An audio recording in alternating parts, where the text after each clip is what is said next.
Luke's this is just Thursday, December 8th, 2022. It's our staff meeting. I've been asking Luke about his most recent uh, uh, participation in a podcast on his book, which we're all pretty excited about because he's getting pretty positive feedback about it. But he just said, well, he was, because the fellow was Canadian, he expected more pushback than he got back, and because this fellow was also had lived in multiple places, I guess, lived around the world, he also had a multicultural perspective. So I said, wait a minute, I want to record this. So Luke, if I haven't lost your train of thought by now. Oh, no. Well, one of the nice things about the international perspective is, this individual I was doing the podcast appearance with, he has lived in places where a lot of the things I'm talking about are still the norm, where the people are going out and having to get their own resources. They can't just go to the store to get everything they need. So from that perspective, I think that's one of the reasons why he was able to reach the material as well as he was, right? Because he's experienced that as part of life, right? As part of what it means to be a human living in an environment, right? So, that we were able to do a little bit of talking about that, which was nice, because one of the resistances that I expect to run into is the cultural frame. We're going to look, people are going to look at the material I put together from what does it mean within the structure of culture to be independent or self-reliant or not dependent, right? So they're going to look at how does culture permit me or perform that function for me, rather than myself as the individual human organism. How do I perform those functions for myself, right? And that's the big hurdle that I'm seeing with people, is they want to look at, okay, how do we make this work better in culture? And the point I'm getting at is that this is a layer that exists even below the cultural. And culture represents a form of cooperation that only exists once we can do these things. So this goes back to your theme of starting with the foundations. Yes. Yeah. Universal human foundations, rather than making assumptions. Okay. Right. Yeah. So it's been, when I'm talking to a more general audience that doesn't have our background, that's the big resistance that I'm hitting up against. That's the frame that I'm rubbing up against, is that frame of only within culture. And it even exists for guys like, if you look at the Jordan Petersons and stuff like that out there, right? Their whole expression stops where culture stops, right? That's far down as they dig into the source of the problems, or the where we can find the solutions, even, right? So they start at the culture layer. So they've lost the pre-modern metaphysics, right? Yeah. So what you're trying to do is bring visible again pre-modern metaphysics, so you don't make assumptions about modernity that will what lead you to unhappiness, lead you to misunderstanding, confusion, lead you to failure. What? Well, we're trying to. I use Maslow's hierarchy for a specific reason, and because it presents the concept in a frame that I think it's easy to grasp. People are trying to start on the third level of Maslow's hierarchy with their development of self, their development, but that leaves that whole, the first two layers then become a vulnerability rather than a foundation. They become a vulnerability. Well, correct. Yes. Rather than a foundation. You don't, unless you measure, you get what you measure, whether you realize it or not. Right. Right. And I think a lot of the social ills we're seeing manifest, the dysfunctions we're seeing manifest, the childishness we're seeing across the board, is because we're trying to skip those first two layers of human needs, of developing the ability to fulfill or provision those needs for ourselves, like every other animal on the planet can do. Right. So, we're trying to achieve human transcendence while abandoning the human. You can't skip fitness and duty. Yeah. Right. You can't. Well, I mean, you can, but it's going to result in distillation. Right. And it's a fairly recent thing, right? I mean, we talked quite a bit about the Industrial Revolution being a turning point for human interaction. Fitness and duty are responsibilities. And so what I see, I would frame what you're saying it, this continuous human search to evade responsibility, Right. despite the fact that we've spent, at least the past 12,000 years Right. trying to develop it under some sort of agrarian norm, and Right. probably longer than that in some other situation. So we took these things for granted. So are you saying that people assume the human nature is the present condition? Yeah, rather than yeah. human nature They is- assume our cultural expression of human nature is all that's ever existed, right? We have this problem in calling everything that came before our culture prehistory. That makes it dismissible, but really it was essential to us becoming who we are and positioning us to do the types of cooperation that we do today. We couldn't do that without that thing we ignore called prehistory. Sorry. I'm just trying to summarize. So what you're saying, I think, is that we are never going to be free of training the body, the intuition, the mind, and the brain. Yeah, Never yeah. going to So be free of that sequence. yeah, absolutely. In the same way that we see a need to continue to exercise and do weightlifting and stuff like that, even though we aren't on a daily basis confronted with pressures that require those things. Our physiology requires those pressures in order to optimize its genetic expression. So the same thing is true across a lot of human domains, right? Our cognition, our perceptions, our emotions, they all require environmental stressors in order to optimize their genetic expression. Right. And so what people think is that we're getting it easier, but what's really happening is we're building in fragility. Yes, absolutely. This is Nassim Taleb's argument, right? Yeah. Nassim Taleb's argument is that without the discipline building this tree from the physical to the emotional, which is religion, to the mind, which is the social, right? To the skills, which is the material. Without climbing that hierarchy, it's like you can't learn math without learning arithmetic or the numbers. Without climbing that hierarchy, what we're doing is we're building fragility, and the human desire to avoid work and responsibility has become the false promise of modernity. And you're trying to refocus us on. You're not. See, the problem the thing I'm trying to defend you against is accusations of looking to the past. Right. You're not actually saying that. No. Right. You're saying just the opposite. I'm trying to develop a vehicle of integration right. of that human foundation with our continuous progress forward. I'm trying to get people to attack you. Yeah, and that's fine too.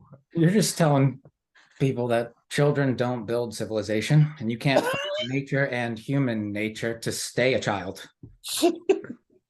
Right. Yeah. In some ways, how if you give a kid a calculator too early, they'd never learn math. Right. Civilization is the human calculator for cooperation. Right. So, yeah. That's a great frame. Goes all over the place. I would say how do we... that people who think of present culture as the baseline have very erroneous understanding of current culture. Yes. Yes, they do, though. So there's no name for what you're describing. In other words, there's no social science term for the phenomenon. Like evolution is a term, right? Education is a term, but there's no, maturity is a term, but there's no term for the necessity of not only rising through Maslow's hierarchy, but making sure that you actually created the structures upon which future structures are constructed, right? Because otherwise you're creating, as we're seeing today, serious fragilities that manifests as social dysfunctions. Right. Yeah, there's four Wouldn't four it be big to be pillars, right? We permanent want to solution that works? we want to generate the general physical preparedness, right? Yeah. We want to create general psychological preparedness, general cognitive preparedness, and general perceptual preparedness. And if you look at each of those, right, they actually each one of them line up with one of the steps in the OODA loop, right? Right. The observe is our That's really perceptual smart. Wait a minute. awareness. You fucker. We got to capture that too. Right. Okay, so give me that again. Right. So what I was saying is that we have the four pillars that I'm looking at here as being the foundation, right? You have the building your general perceptual preparedness, right? And again, this is prepared for whatever unknown and unknowable thing you may encounter as a human being, right? That's what we evolved to do, right? Then we have our general cognitive preparedness. We have our general psychological preparedness and our general physiological preparedness or physical preparedness, right? And that's observe is our perceptions, orient, right, is our emotional response to those perceptions. It's how we filter those perceptions. Decide is our cognitive process, and then act is our physical process. Okay, right? so I want to. Okay, I just have can only. I can type really fast, but not when I'm trying to listen and translate at the same time. Right, right. Perceptual is which step? Observe is perceptual. Observe, right? And cognitive is observe, orient, right? The orient is that emotional regulation step. Correct. Psychological. Decide is the cognitive step. Wait a minute. I have perceptual, cognitive, psychological, and physical. What's swap cognitive and psychological. Okay, so I have psychological. And again, this just lines up with the OODA loop. No, I'm trying to get it. Cognitive. Yeah. So psychological is orient, and cognitive is decide. Yep. That makes more sense. I wasn't getting it. So. And then act is the physical, right? So these pillars line up with. I mean, all these things. People have been observing all of these things since Plato's time, right? I mean, Plato's Forms is about this same type of stuff, right? I mean, it's the same type of hierarchy. You have to solve the animal before you can transcend to the human, to transcend to the God, right? I mean, it's the same observations that have been. It's just we never needed to put a structure around the development of it because up until the Industrial Revolution and later, we hadn't abandoned these things. They were just part of everyday life. They were baked into operating as a human. We've been able to distance ourselves from that, and we're seeing the cost of that distancing now. So now we have to introduce a proxy for their development, which is what I've built and I'm continuing to build. Just like all these other areas where we've had to introduce proxies for nature's pressures.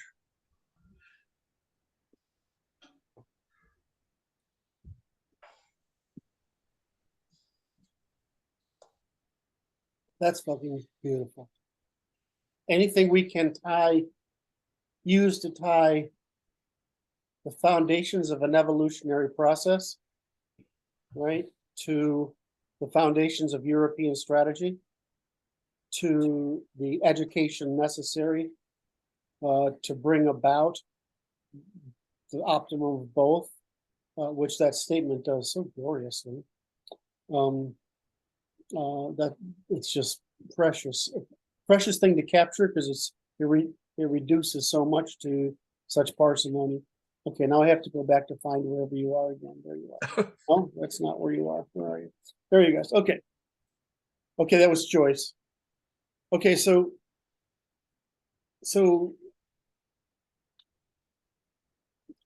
I'm gonna. I don't know if this is where you want to go with it, but I want to run. My thing is always responsibility, but you can't have responsibility unless you have ability, knowledge, and agency. Right? I mean, you just can't do it.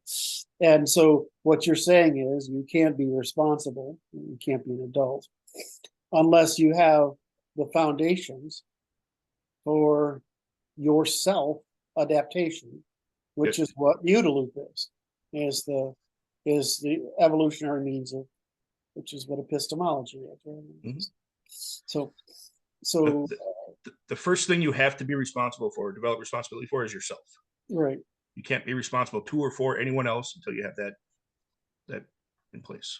Yeah, but I want to not be responsible, right? Great, you can starve. No, I was trying. I was going to run with somewhere. Really No, well. no, and that's the thing, and you're absolutely correct.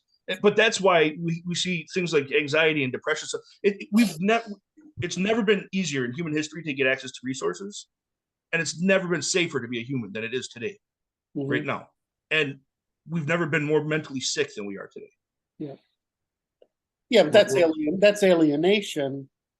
But this is why we have that alienation. Yeah, we can't connect as humans anymore. Well, that's what I'm asking. Is it the problem or part of the? Oh yeah, it's not the whole problem. Right, because that's the tools you need. But now we have socialization. Right. Yeah. So and that's why I try to be careful when I'm walking people through this stuff. Is I'm not claiming anything above that second level. Right. All of this stuff I'm doing is trying to get people to the point of being capable of developing agency and autonomy and responsibility and cooperation. Right. I'm not even stepping into those yet. This is like this is pre-adult. All the stuff I'm doing. Well, I mean, you're also very cognizant because it's your job. You teach people this stuff, right? But you're also cognizant of the child education process because you're involved in that, right? I sort of work on the political, right? I mean, I'm just working on decidability, which just proves you're right. I mean, but what about the problem in the middle?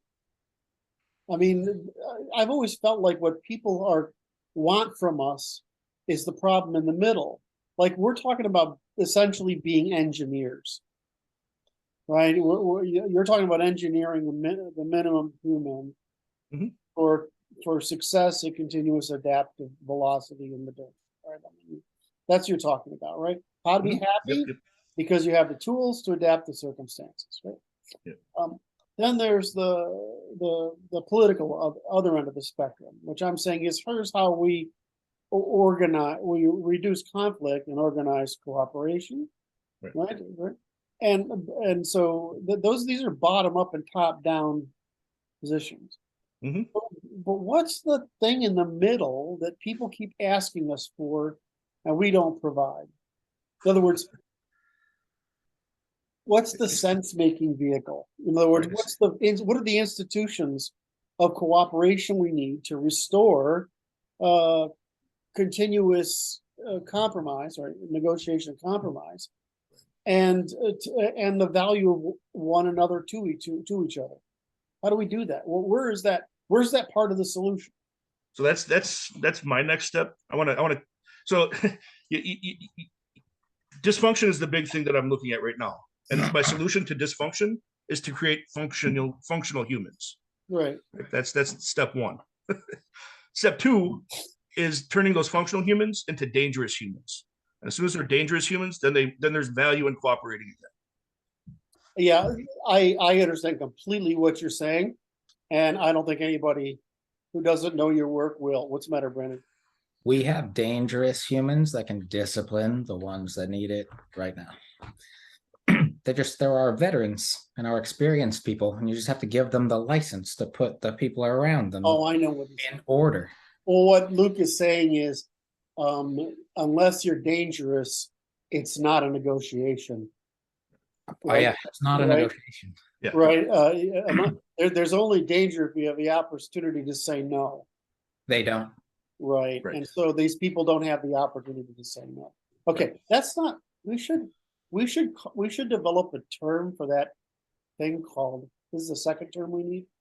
A term for that thing, which is called the paradox. Something paradox, which is that you have to be dangerous to cooperate. Yeah. If you're not dangerous, you're not cooperating, right? You have to add something of value so that taking it away is a consequence. You don't have to be that dangerous. Well, you have to be not in our schema. You have to provide value. You have to be able to provide value, and you have to be dangerous. So the two sides of the coin, right? Is the dangerous is you can't be compelled, and the positive side is you have something to offer. Right. Voluntary, productive. you can be that everyman. Yes. When you have something to offer, being able to withdraw it is already a danger. Yes. Yeah, they're Say inherent. that again? Provided others are Oh, depending yes. on you. Well, that's just the midpoint, right? And then you have the other, the left wing of the triangle, which is if you have intrinsic value, i.e. reproductive, withdrawing it is the same thing, right, Martin, as boycotting something valuable to trade. Well, we demonstrate frequently that what builds civilization is our willingness and ability to invest in each other. In order to invest in each other, we must both possess a value to invest.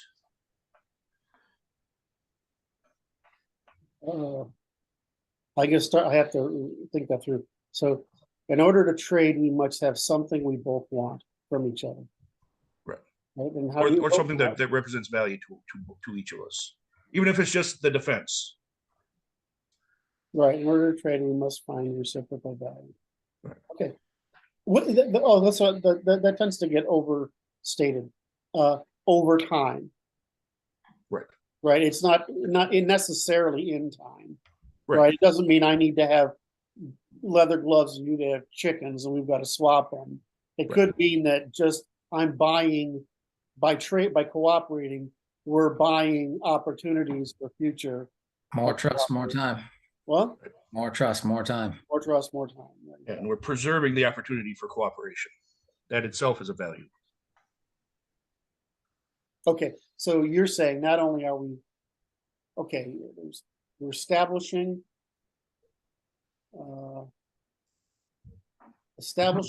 preserving, and predicting. Okay, that's the time frame. Okay, great. So wait a minute. So I got that's the whole function forbearance serves, is in that predicting yes position. So it's all ties together. It has to. It's physics. At the end, it's physics. Right. It has to make. If we can't reduce it to physics, we don't know why it's there. Right. So the minute we tie it together, it's because we figured out the physics of it, right? The physics all makes sense. I still didn't get to creature comfort, and I have a reason for asking this, which is, okay, we've got the adulting process, which is what you're trying to do, and we have the other end of the spectrum, which is the political process, right? The organizing process. But what's the facilitation process? In other words, how do we achieve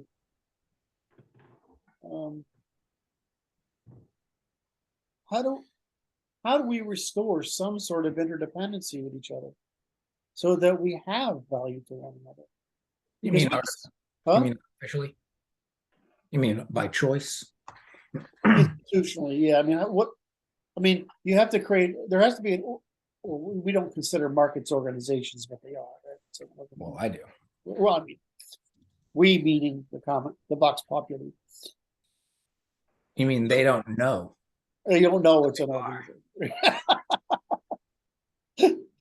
So I'm trying to get at, but what can we do? Because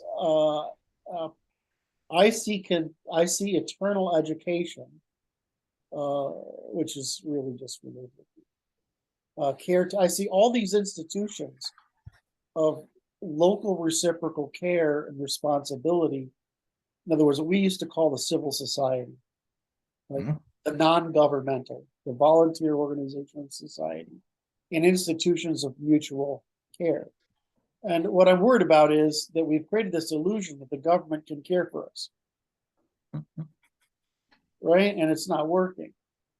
Some things can work, like we can share insurance. We can insure each other, which is really what healthcare and retirement and all this other shit for, right? I mean, it's just reciprocal insurance, right? Against whatever. That's different from redistribution, which is not insurance. It's creating balance efforts.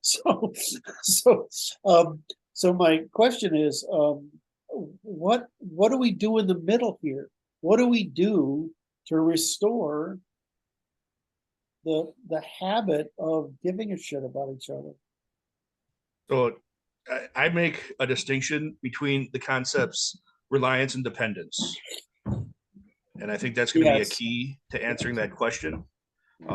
Just for the people listening, I want to read off, my definitions here, right? So to rely upon is to rest with confidence, fully satisfied of the integrity, veracity, ability, or certainty therein, right? It's a choice. To depend upon is to be sustained by attachment to. It's as a cause of existence or a necessary condition of existence. There's no choice associated with that. Yep. We're existing right now in a state of dependence, and until we can get people aware of it, even to recognize that there's a distinction between those two, we're not going to solve the how do we get back to relying on each other until we can even recognize that right now we're depending on each other, and we have to get away from that dependence. And that's going to be the first step for any of these solutions. There's a necessary increase in precision, right? Reliance and dependence. They have to co-evolve with each other. Well, I mean, realistically, I mean, one of the things you notice living around the world is how much we live in our little wealthy boxes, our apartments and houses, and we are insulated from each other. Well, it used to be when I lived in a neighborhood when I was a kid, it was like good neighbors make good, good fences make good neighbors, which is true because we had a big fence around our yard. It's definitely true. Besides, it gave me time to run away from the bigger kids after I just hit them with a snowball. Anyway, I tried to get a laugh out of Luke for that, and it didn't happen. But there's a point, but just the opposite is also true, is that good neighbors require interaction, because it's through that interaction we compromise. Well, we learn to compromise and not maximize our selfishness, and so it's traditionally we've done this through church, military, commerce, and the necessity of extended families for marriage. I've done all these things, right? And it seems like the marriages are falling apart, the church is falling apart. Right? Commerce has become incredibly alienating, right? Because what happens when you have to change jobs like 5 times in your life or 9 times in your life? Right? You're not building the social structure you used to build around people you were in your area community. You're not able to build up over your lifetime a lot of exchanges that you can then draw on as you age. Right? So we're sort of, every structure we've put in place, we've taken away the military, right? The mission. We've taken away what we call civil defense, which is you and me running out with pails to put fires out, right? I mean, we've taken away the fact that you and I, we were legally responsible for cleaning the sidewalks in front of our houses, right? We've taken away all this responsibility to one another. And so I'm like, how do you put back that when people don't want it, yet that's what makes them fucking unhappy? I mean, the paradox is that that's what makes you unhappy. Yes. And the other thing, what's happened is why people go crazy is because you begin to develop a narrative about yourself in your head that's got more in common with fictional characters on the boot tube than it does with the real people you're surrounding yourself with. Right. Like I got 2 neighbors that are in wheelchairs, right? They're guys who both had injuries, right? And so I'll just sit out with them and let's talk to them for 30 minutes, I don't know, once a month, right?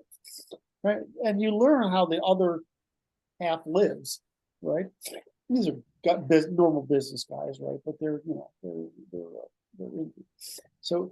so you just talk to your neighbors and you develop this interdependence. So like when I need something, when they need something, we just ask each other. It's not a burden. Nobody even thinks about it as a problem, right? I give one of the guys the keys to my house, right? I mean, right?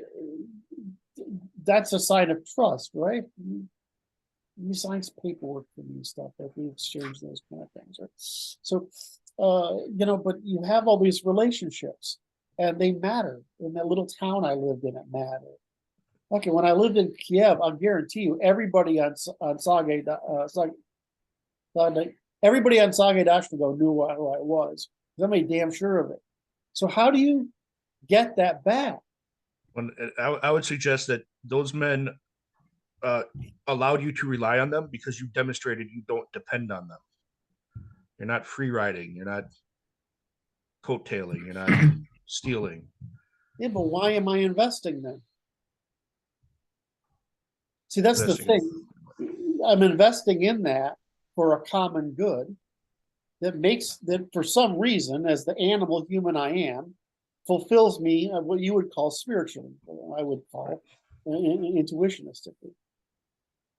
So, Well, what? Or intuiting being paid in the future. Right? Through the trust affords for errors afford for discipline. That's the way that I see the trust produces mindfulness, and mindfulness is the problem we're trying to solve. Right? I mean, we don't. The problem is we don't have a better word, right? Than I mean, the Buddhists came up with this. It's about right, you know. I mean, but they might mean it slightly differently from me. But what we're talking about is suppression of neuroticism because of the sense of security in the family, tribe, or polity, and that's what mindfulness is. It's actually the reduction of threats and the increase of opportunities. So, you know, but if you're out in a world where you've built up this illusion in your head, right, and everybody you interact with is not treating you by this illusion, right, you're getting frustrated. It's like this is black guy the other day. He's like, I don't know. I treat white people with respect. They treat me with respect. I don't have any fucking problem. Meanwhile, you get this black woman on this. I don't know if you've seen it going around. Just, you know, it's white hate and this. I don't know anybody that fucking hates people because of their color. They hate them because they're fucking assholes, right? I mean, just, you know, or Luke's definition of racism, which is the supply demand curve version of it. So is there? People are asking. I know they've been asking me for it since 2013 or 14. And I'm like, I'm not solving that fucking problem. All right. I'm solving the political problem. You guys want philosophy or religion, solve something else, right? Luke's out doing education, which is getting close to philosophy. But in the middle, we give them all the rules for cooperation. Yeah, I'm asking though, is if we've destroyed, I mean, yes. Yeah, okay. I didn't finish my sentence though. Brandon always leads to the answer. But the problem is, what did I say? You took it out of the words out of my mouth. If these things have been broken, these institutions have been broken, is it possible to create the incentives for some sort of reconstruction? Now, what I see in the world is an attempt to create religions of rebellion against modernity, specifically because of this problem. Right? That's what I see. Right? I see people trying to create religions.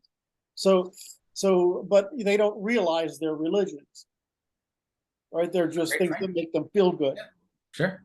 The left gets one religion, and the right gets a bunch of shitty religions that go in the same direction. Very, very good. Got it. It's terrible too. Made me dizzy. I'm gonna dizzy from laughing about that one. But we're seeing this thing happen, right? We're seeing this, and one of the things we've discussed, I certainly have with Brad because he beats me on it constantly, is our next project is religion. I'm like, well, I finally feel comfortable solving what would be a true religion, right? I mean, that might. I'm gonna assume it's gonna take the rest of my lifespan, but I mean, I know what it takes to make a true religion. I mean, we've done the work, right? I mean, we this whole fucking crew and the hundreds of us or whatever it is, it's taken a lot of work across all of us. But we sort of figured out that there shouldn't be much difference between religion, ideology, philosophy, science, logic. Shouldn't be much. If there's a difference, then it's a false religion, right? We understand that path, but is is that enough, right? I don't know. It just seems like we need. Maybe that is the answer. Maybe it's we have to restore what we consider the church is a goofy thing, right? But it's actually an institution that maintains your mindfulness throughout your life. Oh, good, that's the answer. Right, we need an institution that assists in the preservation of mindfulness throughout our life. And that institution needs to be local the same way a political institution needs to be. It's a market for care. Right. But it's a local market for care. This is the problem with Christianity. It's a religion of producing local markets for care, which don't fucking scale. Which is the problem. You can't say I'm Christian by getting somebody else to do the charity for you, right? I mean, that doesn't work. So, is that the answer? We need that is the effective answer, right? You can't create. What I was really heading at is there some goofy incentive we can make up? We don't need a goofy incentive. We need a true incentive, right? And the true incentive is the lifetime preservation of mindfulness through reciprocal care. Yeah, we need a true incentive, and we need to remove the illness. We're all done with goofy incentives. No more. The era of that is over.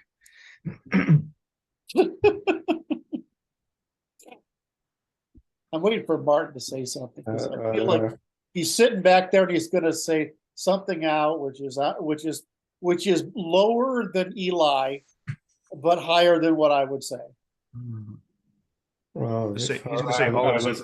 I was going to say that the benefit of most people being dependent right now is that you can just impose on them what you want. And I mean, besides things like being forced into a militia for man, there should be some sort of common rituals. Yes. Right now, we don't have any. There should be prohibitions on undermining the institutions of cultural production, because that's sedition and treason. Right? Culture and religion could be considered the same thing, and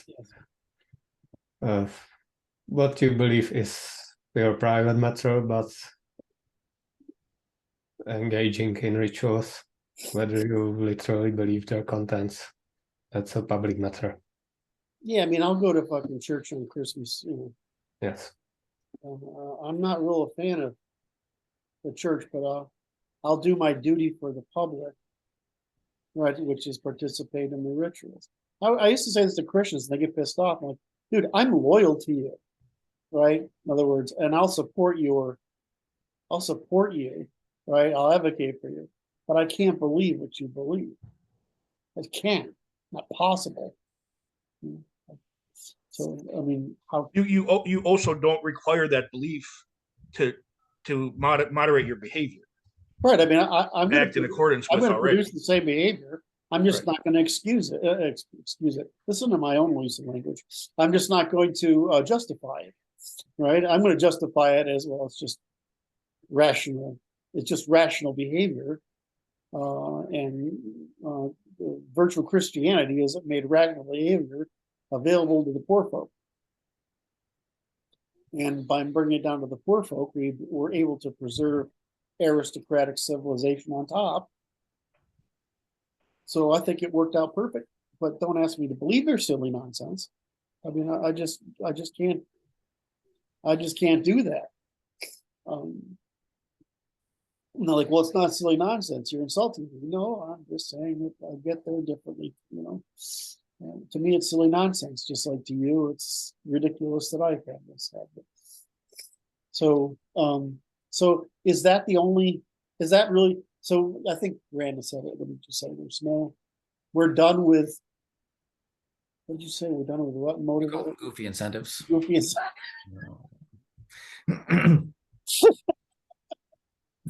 So it's really about creating institutions that assist people in developing. Luke, correct my words here. responsibility to one another, and a sense of not, well, I was going to say duty, but you had it framed as, what term did you use? Not dependence, but Reliance. reliance. Right. We want to become reliable, not, Want to not become dependent on each reliable other. to one another and reliant upon one another. Yes. Right? So the social problem is, there is a solution to this problem, which is really just requiring individuals, like Martin said, requiring individuals to do their duties, not necessarily, or even because they don't realize that doing their duty is in developing, God damn it, the word, Luke, what Reliance. Reliability. reliance on one another, right, is what produces mindfulness. Right. Because well, my favorite thing is the Greek thing of running. Everybody runs naked through this, right through in a race. It doesn't matter what place you're in. It just matters that you all race. The running race, right? It's the same thing as all those Muslims go to that fucking rock, you insult somebody by saying that way, whatever. I can't put my head in that space right now, but the rock, right? And they all mill around it, and they're all in peasant garb. And you hear the poor folks always say, we're all the same, we're all equal here, which is what they want, right? But that's their provision of mindfulness. Well, we can be equal in duty, even if we're not equal in responsibility, even if we're not equal in capacity. We just have our hierarchy. Right? And I think that's the difference with Western militial organization versus Eastern peasant religion, priestly religion, is that they're trying to get everybody at the bottom to perform equality in imaginary status, versus we're trying to say equality in value, but inequality in duty. Right? Does that make sense? When we say freely that we have to make people do things, but what people are missing in that is that nature will force you to do this.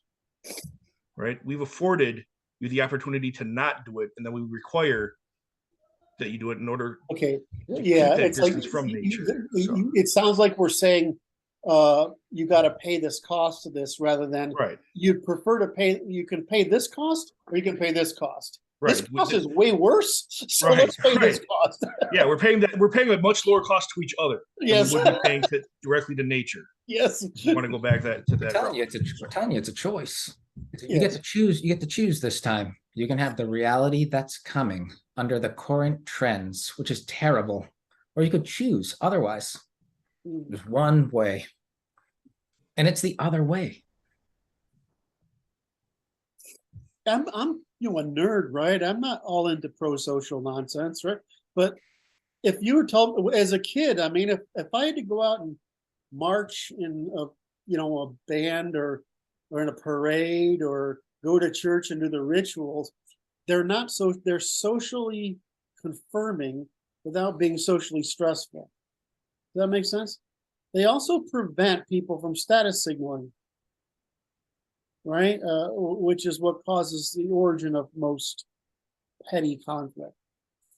So I just don't understand I can understand that the people who want to social signal so they can generate attention in exchange for generating petty conflict, I understand why those people with poor impulse control don't like it, but honestly, it's better for the rest of us whether they like it or not. So I don't get it, and I know who's behind all this and why, but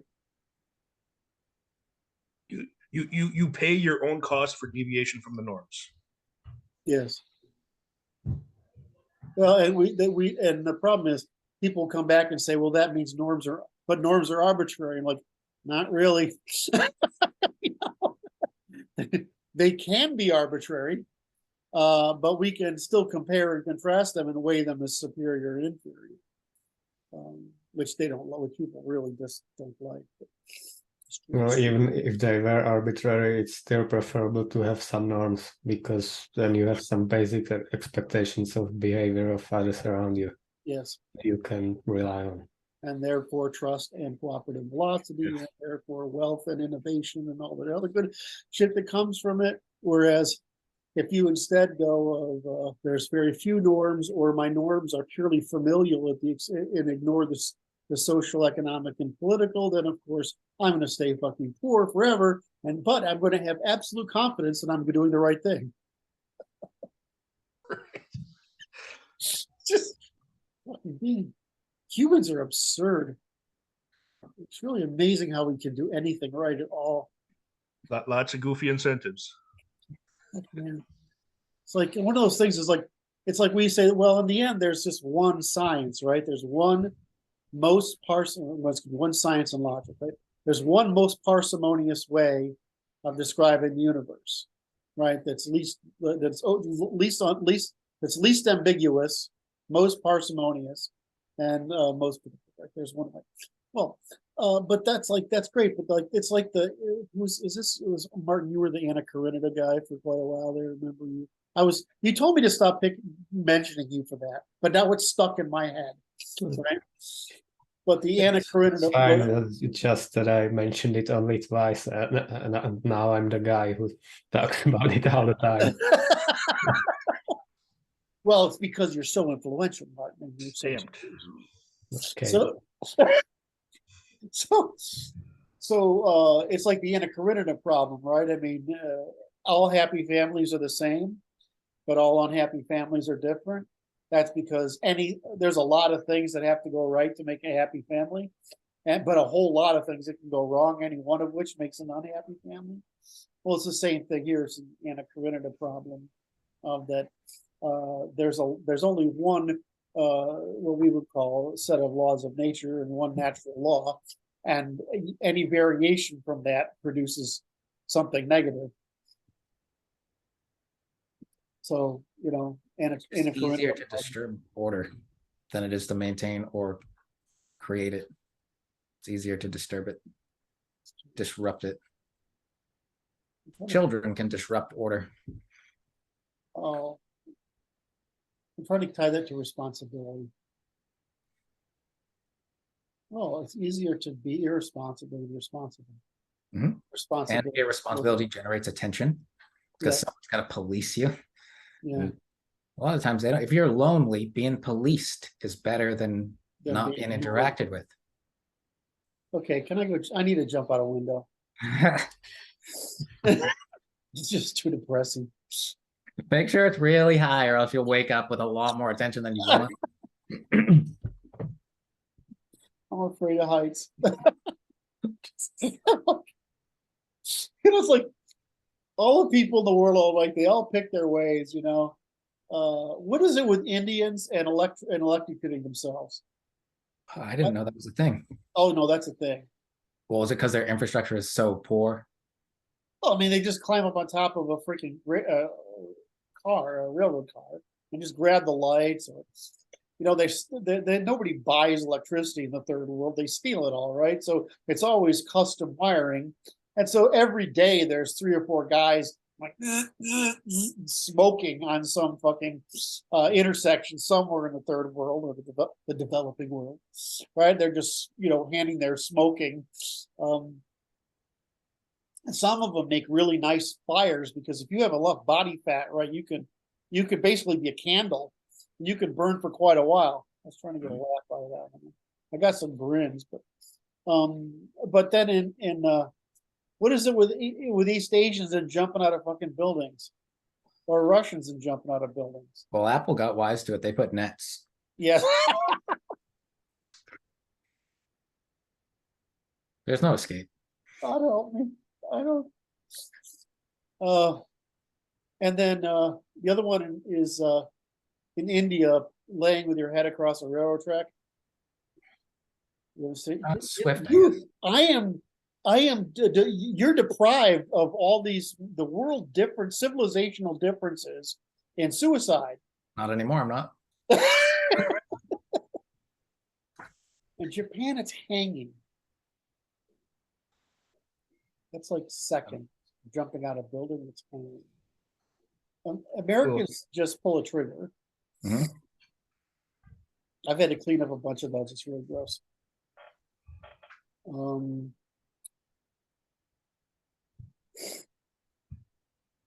little disappointed in the Japanese. That feels like an invasion of responsibility as well. They should still be doing seppuku, disemboweling themselves. That's just way too painful. Yeah, no. There's a lot of nope in the world. I don't need a. Oh yeah, I was watching that volcano the other day. There's a video of a guy, a couple of guys. Of course, there's forced perspective of the camera, right? So things look closer than they are. There's a camera here, and then there's a couple of guys in this little sort of flat area, and there's this fucking molten river of lava moving by at about 45 or 50 miles. Like, nope. What the fuck is wrong with you? Just don't understand. No. And I was living in Seattle all the time. You'd see these beautiful days of Mount Rainier up there, and you realize if that thing has a bad day, we're just gone. Staring longingly at your own death. Anyway, so did we really cover all that material in 45 minutes? Jesus. Anyway, so that was Luke's my curiosity about Luke's interview. So you said it went well. You enjoyed it? Yeah, it went surprisingly well. I think we were scheduled for to do a half-hour talk, and then we ended up running for an hour. So I always think that's a good sign when I can capture someone's attention longer than they scheduled me to. Means he was not anxious to end the conversation, right? So that means we're doing something right. So. Oh shit. Anyway, so you feel good about it. You feel good about your book too? Yeah. It's I've got a bunch more podcast appearances lined up here, so keep talking about it. Keep getting out in front of people about it. So I'm sure you'll share them with us when they're public. Oh yeah, absolutely. As soon as they come out, I'll be posting them, sharing them, and stuff like that. So. Right. It's I love our guys.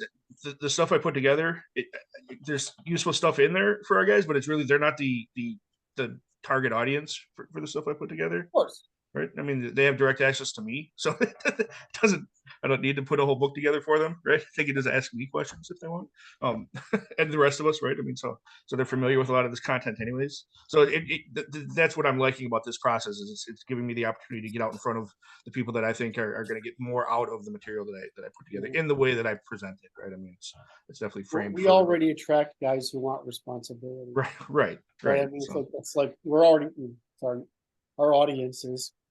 Our audiences consist of men who either want to preserve responsibility because they've reached right, or they want to obtain responsibility because it's preventing them from the success in life.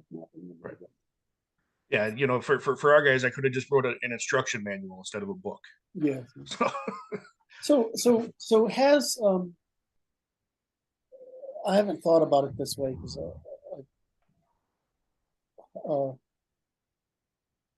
Noah has Noah got a book yet? Yeah, well, he's got a couple out there. Yeah. Right. But two, yes. So what's the overlap between?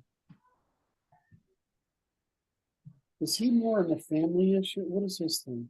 Yeah, so he develops agency directly is his big thing, and he does family stuff. He's doing corporate stuff now too. Getting cancel culture out of businesses and that kind of thing. Right, so he's got a really good couple niches there. As far as the feed line goes, my stuff would come before his stuff and set a foundation for people to step into his material. Is how I perceive it, how I see it. So. Right. Well, I haven't read the first book, which is about agency, but I think it's mostly about mindset. Yeah.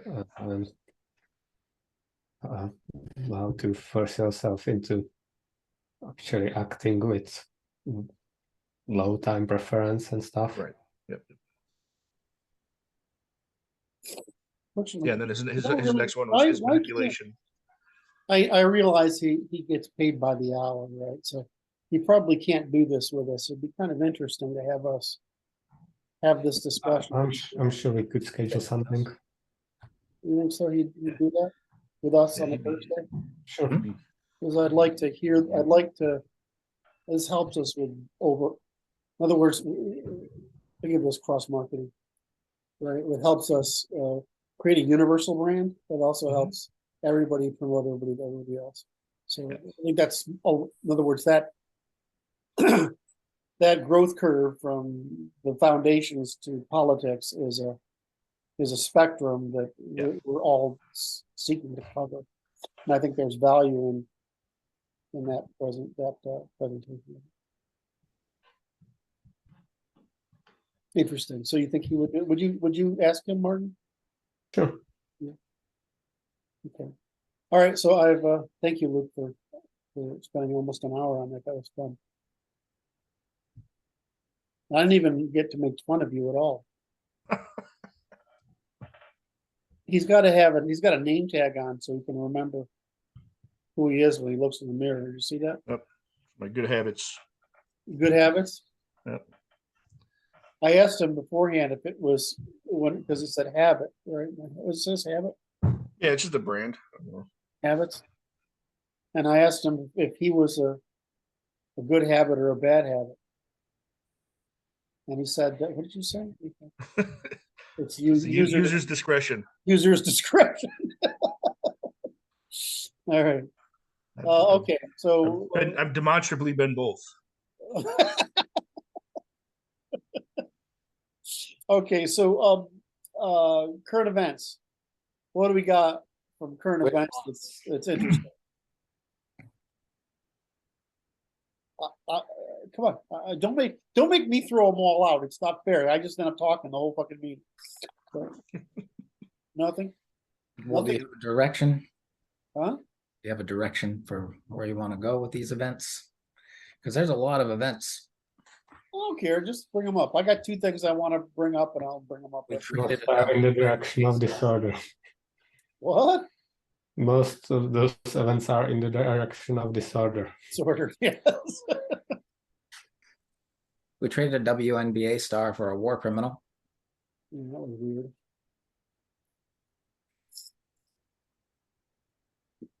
So the people Good who are move. doing the negotiations for us are doing a poor job. Well, that's how things work, right? Poorly, correct. I had a guy from Ukraine trying to beat me up because I was trying to justify, and I'm like, not giving Ukraine all the military hardware up front. And like, if you're got, I said, so he told me we're going to give them M1 tanks now. You know how hard it is to maintain a fucking M1 tank? It's got a jet engine in it, right? It's not a couple of what? It's harder than they're able to do. Yeah. And so, like, when you buy an M1 tank, what is all the supply chain and the maintenance chain for that fucking thing? It's not just is it a 4-man in an Abrams or a 3-man? Can't remember. Gunner, loader, two. Yes. Someone's gonna correct me. I forgot. All right. So, the problem with that, the thing about that tank is you can't kill it, right? I mean, you just can't, right?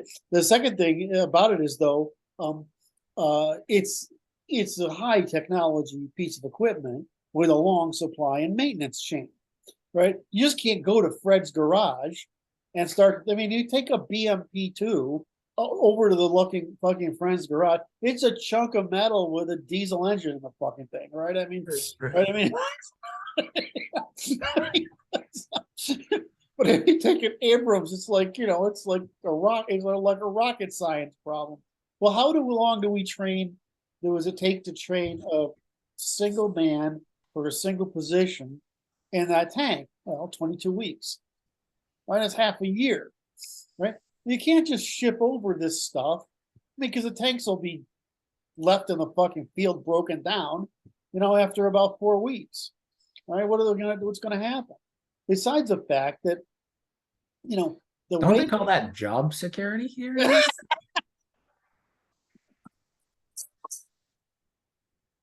so we're talking to the guy, is like, what are you supposed to? I was like, and then like, you know, it's like, well, we need to attack them now, and I'm like, dude, you know, we got to deal with the Russians. The answer is this: is that there's no nuclear war as long as this is on Ukrainian's territory.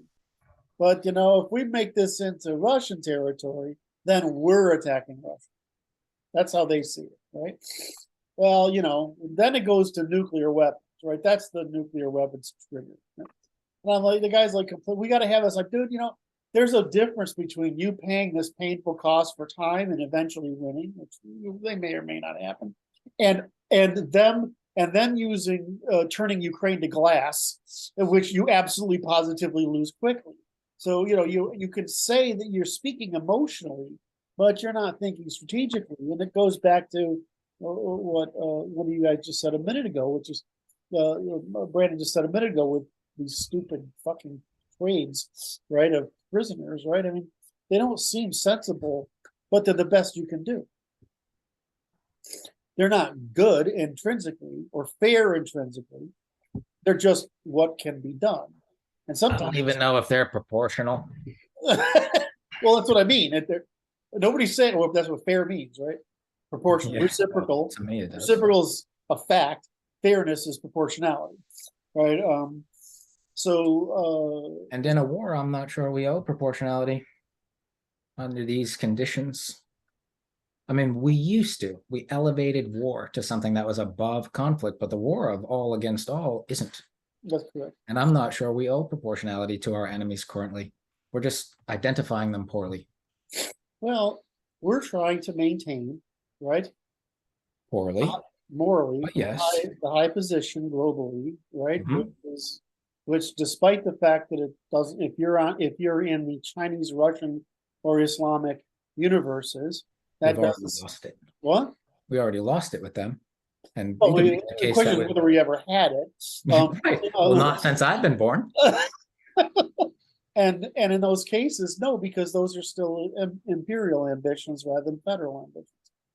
And so, you know, we're trying to hold this thing together to let the process complete, right? We're just trying to, just like we're using with the Ukrainians, which is just wear them down till they're done, right? We're doing the same thing with the empires. I'd argue that it's not heading towards completion. Well, it's not heading towards completion. I would have said that. I would have said that until about 6 months ago. And it's not heading towards peaceful. Use peaceful ahead of that. This is conflict ridden. Again, I am not sure. There is a weird shit going on right now that if you had said Biden was looking good, Z and Putin are looking bad, right? And Iran were looking bad. I was worried the opposite. I'm like, if I'm sitting on the other side, I'm going to get Putin and Z and what's his name in Iran together. And I'm going to say, all we got to do is create friction along 3 fronts. And these guys are fucking dead because they got enough weapons to maintain that conflict for about 6 weeks. Right? That's what I thought they'd do. Why the fuck didn't that happen? I mean, that's just bizarre to me. Right? And meanwhile, what's happening is we're getting problems in each of these places. And what are we doing? Well, delay and deceive suits them, not us. Correct. All of them, not us. Yes, but run them down suits us. Maybe. Well, I mean, hold on, because in the end, what you're talking about is long-term capacity. Sure, and but so, they're throwing bodies at it. We're talking about it like it's economics. Yes, and I'm talking about it like it's moral. Oh, I see. Well, I mean, okay, so you're adding. We make the only moral case, which is to go fast, because they want to go slow, and it's going to kill everybody. Okay, I don't know who we is. I can't. There weren't enough details in that. Sure. You like to jump to the end, which is really pretty fascinating. Sometimes I gotta have a little connective tissue between the muscles. Those of us that believe that demonstrate with each one of these staff meetings that the law is the only narrow path through this thing. Okay, yes. Okay, that's going fast. That's as fast as we can go because optimal adaptive velocity. Yes. Anything less than the law is too slow and we're gonna lose. I can't tie that to what I was saying. The combination of the globalists, the Russians, what were you saying there? The Iranians and the Chinese is to delay and deceive. Yes. Their demographics already aren't going to hold up. They're already going to lose those people. We're not. Yes. And now we are, because we're going to do delay and deceive with them because we're idiots who can't moderate our own attention. Okay, that's the part I don't get. We're being distracted by all of these proxies and predicting as though they're going to play out when we could put an end to them by telling the world what we're going to do because we have the capacity to do it. Okay, I see. Okay, so you're repeating my off-stated. We don't tell the world the truth. We tell them the nice part. We don't tell them what it is we're actually doing and why and what we're capable of. And that's because we have the wrong kind of people. You need mommy and dad, right? I mean, basically, you need a priesthood or a political system that says nice things, and then you need daddy, who's the military, and the state that said whatever. I'm not unsure.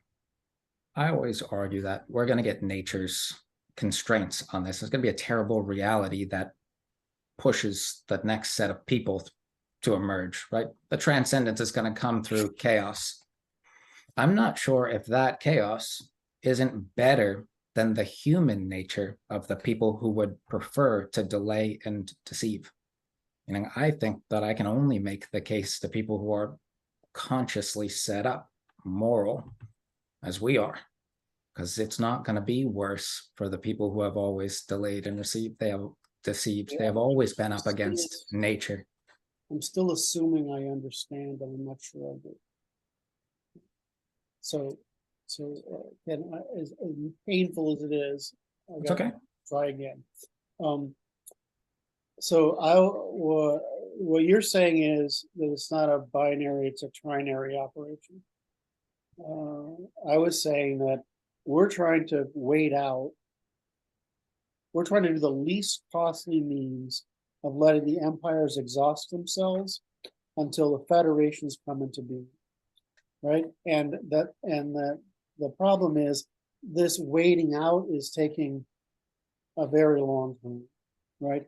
And it's also allowing the globalist introgression because of it, right? Because that globalist introgression rides on, free rides on the geostrategy that we've had since the post-war era, right?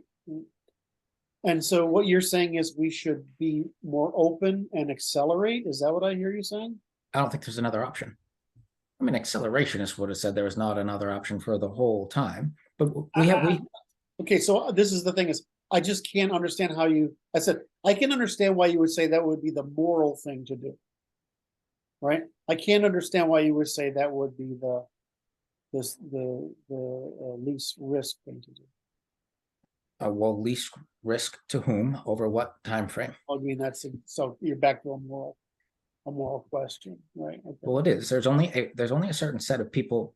I can make the case from another angle. There's only 3 generations of men currently capable of enacting a total solution, as we're describing, that helps everyone, and we're losing those people through time, and we're not gaining any more. They're coming from a certain subset of people. The children who are being raised behind masks and shields aren't your next heroes. Those are victims of society currently. So that's the argument that we have to. Well, that would be the argument that we have to defeat the globalists first. The worst, in other words, the real enemy is the globalists, right? Mm-hmm.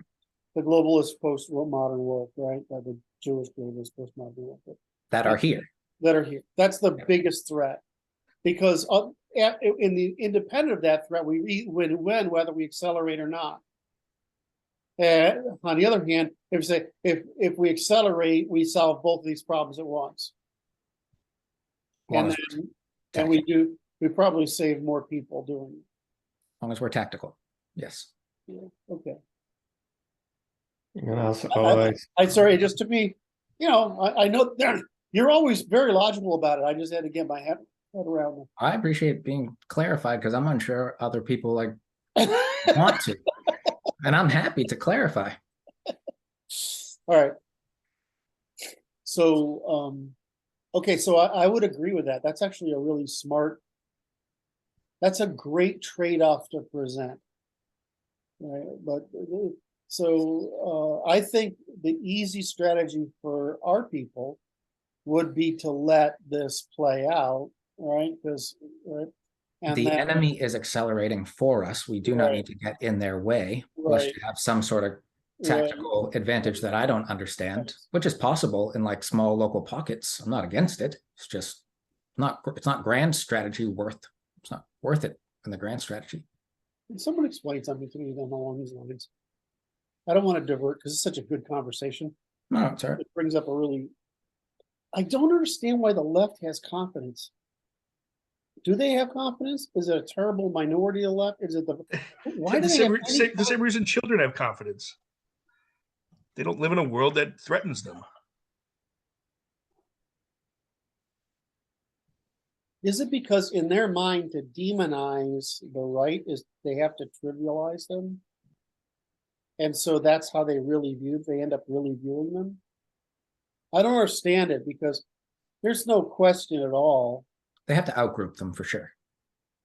They have to but outgroup them is one thing, but they ridicule the right? So as in the act of ridiculing, I mean, we talk about everybody as if they're some hayseed from West Virginia. I mean, that's not the case. And it's not like there's a, it's not like, even in a blue city, it's 100% left, right? I mean, it's just a bias. well, their understanding is formed by Hollywood. Okay, so they have a socially constructed belief.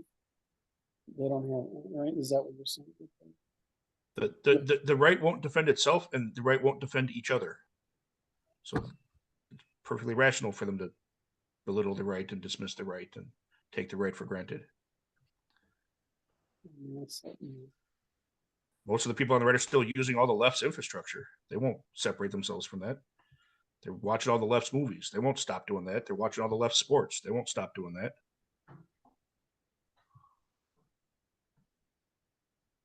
Maybe I'm just, there's like in the social media, I try to avoid all the psychos. How do you do it? Well, I do it, like Brad says, I just block them immediately. Half playing with you. There's like, I did a search yesterday because what are these users called? The Reupers, the Nick, those guys. And these are fucked up people. And there's a lot of them. I found like on Twitter,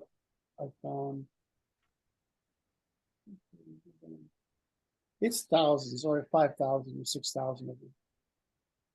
It's a lot of guys, really. But I mean, that's not a total number that's very large.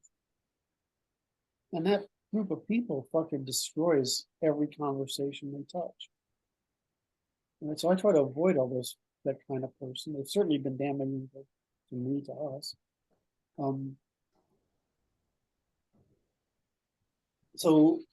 But when I go out in the real world and I talk to real guys, they don't go to social media. The best they might do is Fox News. Right? I mean, and they're just the guys who are, you get in the car and there's a fucking AR-15 and they've got a Glock with 6 mags. I mean, and they're not like fucking morons, right? These are middle class and lower middle class guys. They're not even working class guys. These guys have military experience, ex-police.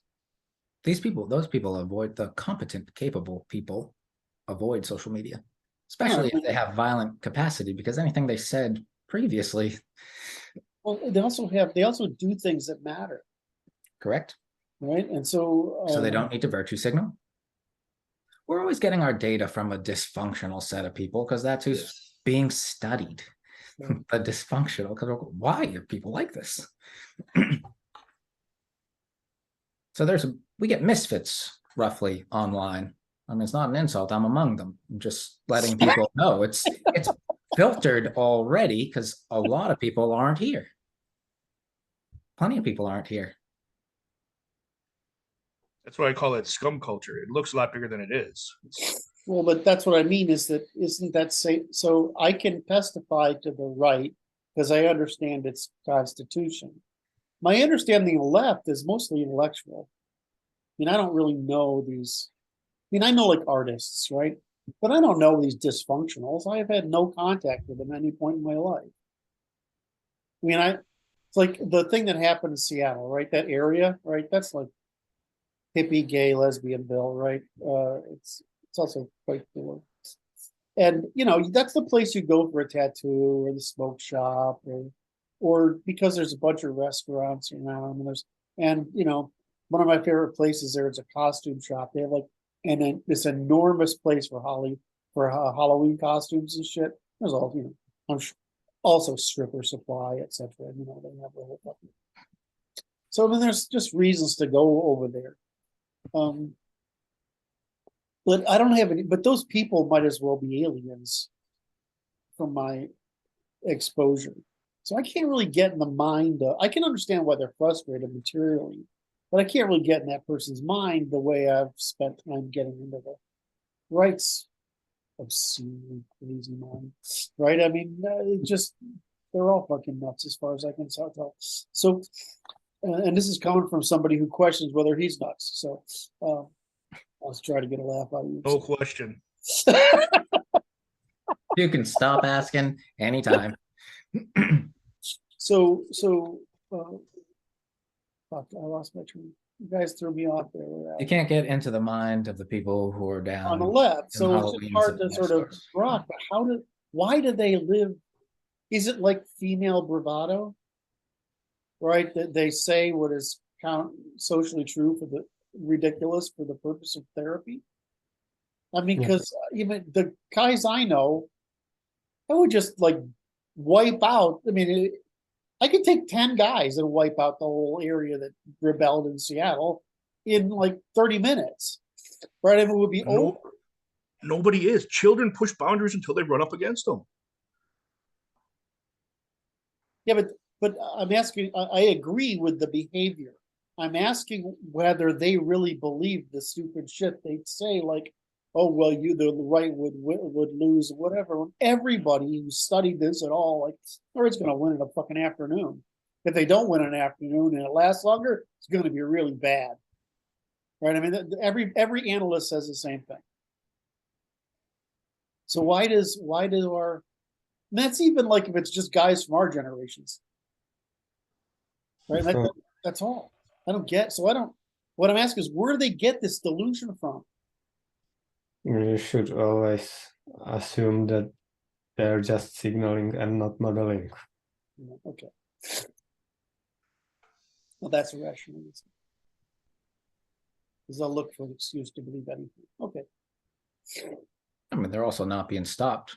Well, I thought the demonstration, like the riots and the display and so on, like not being limited, being able to display and act like that is feedback that there aren't mechanisms to stop you. So they have more confidence. Every teenager thinks they're bulletproof. Yeah, I mean, If you never stop being a teenager, you never stop being bulletproof.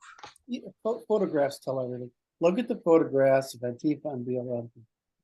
I want to say that the BLM people I've met are trained Marxists, right? These are, I wish we had people that good. Yeah. I need a higher quality bad guy. Well, I'm taking offense. well, I mean, ultimately, working for us, I wish we had people that good. But these are trained Marxists, and they realize you can study Marxism just like you can study war. I mean, there's war. No, I know that, but I have to reach trying to create the parallel. So there's a literature of insurrection, right? On the marks. But there's no right-wing literature of insurrection that hides under the same moral pretense, because it's all pretty violent instead of protest-oriented. Right. The right does revolution, not insurrection. Right. And so this is the problem we face in the Insurrection is delay and deceive. yes.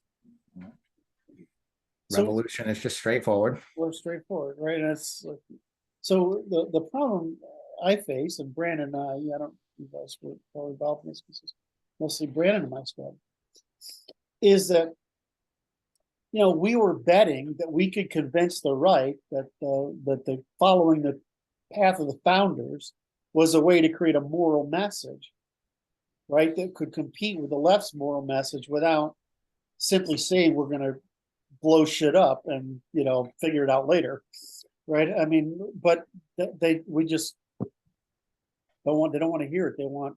Well, they already started. You have transfer stations being shot up now. So yeah. Welcome. Here we are. Things accelerate. You have to be in the window of solving problems with the real people you got, with the ability sets that they got. Are you ready? Well, I mean, even that. I mean, just here's the thing: how long does it take that they say it take to repair that transfer station? That's a little fucking box they blew up. I didn't get a estimate. I mean, What was the it's a estimate? long fucking time, right? Well, so now it's too long. I've designed the software for managing some of this shit, right? So I went around and did 10 telcos energy supply companies, right? And did the analysis of all that shit. So and because I had one customer that wanted to transition, right? They were trying to move increase market share. So, okay, I'm going to go do the holy shit. There's like 5 items in stock, right? I mean, the only thing that's worse is the big freaking machines that route internet traffic. There's like 1 in stock. Well, why? Because they don't, right? They have a long lead time, right? And they last a while, and you can repair these things forever. But I mean, if you take out 300 substations, which is about as hard as having a keg party, I mean, you got a problem. Well, it's easier because you don't have to buy a beer. So I mean, the problem here is that. So, and I got in trouble for this as a kid when I was such a dork, right? I wanted a railroad spike. I can't remember what I wanted it for. So I'm walking along the railroad and I see a long railroad spike and I pull the spike out. Well, it turns out that somebody saw me do it, and I got a visit about how much danger and how many people would die if a rail came undone because I played with this fucking railroad spike. Okay, well, there's more stuff. There's more fixes and guarantees than there were in the past. But I mean, yeah, didn't you shut down a rail line, right? I mean, how long does it take to fix it? The thing is, all this stuff takes like 3 minutes, right? And you bring everything to a halt. And I'm like, well, but the point I want to make is that this is a really fragile system we live in that we take for granted because we live on this enormous fucking island with, instead of horizontal, longitudinal. Instead of latitudinal, right? Longitude, right? Or longitude. Latitude ladder. Yeah. So instead of horizontal across the planet like Asia, right, where you can transport easily, right? We have north-south continents where you can't because they have to go through a little thing there, right? And so it's very difficult to make stuff go across. So we're effectively on this fucking island, and who we got next door is Canadians, and they can't figure out how to have a bar fight. So, I mean, they're not really a danger. Sorry, I had to stick it to the Canadians. Really possible. A bunch of pussies. Anyway, oh wait, all right. So the point is that we live in this fragile thing we take for granted.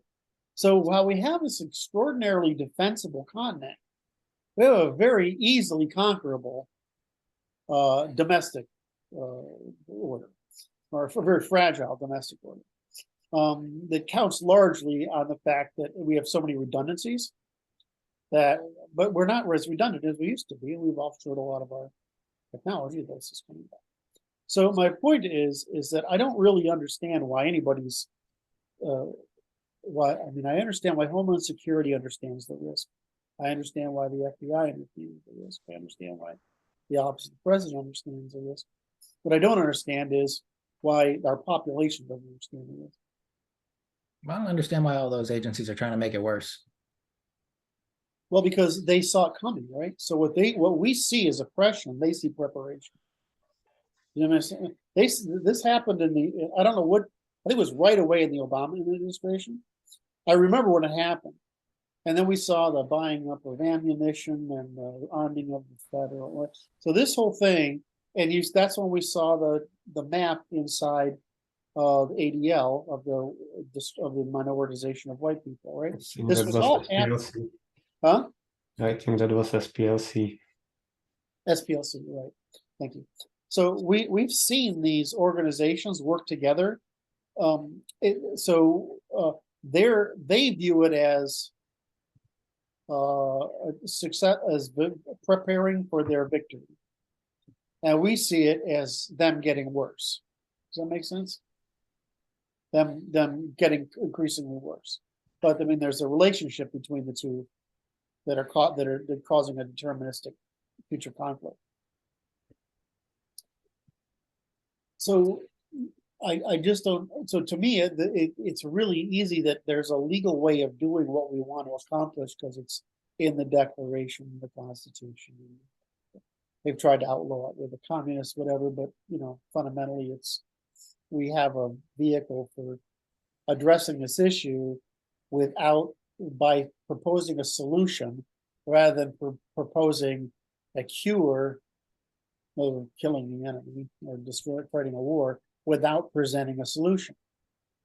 Right? Well, the enemy is trying to backward walk us into their solution that if they stated outright, we'd kill them for immediately, because that's what they're trying to do. Right? They deny what they're doing to the trying. Did I make my point there today? Because I feel like I lost you guys in my digressions. Right? So I think it's possible to. I don't know why we would win, and I see the vehicle for winning. And I see the problem being the rights the rights immaturity, unfixable immaturity, and that means we have to rely on a smaller number of adult men. But I think those adult men are out there; they're just not online. I just can't figure out why the left, other than I can't understand how the left thinks there's any chance unless they've never met 10 right-wing guys before. I think they assume the government in other countries are going to come to their side in the conflict.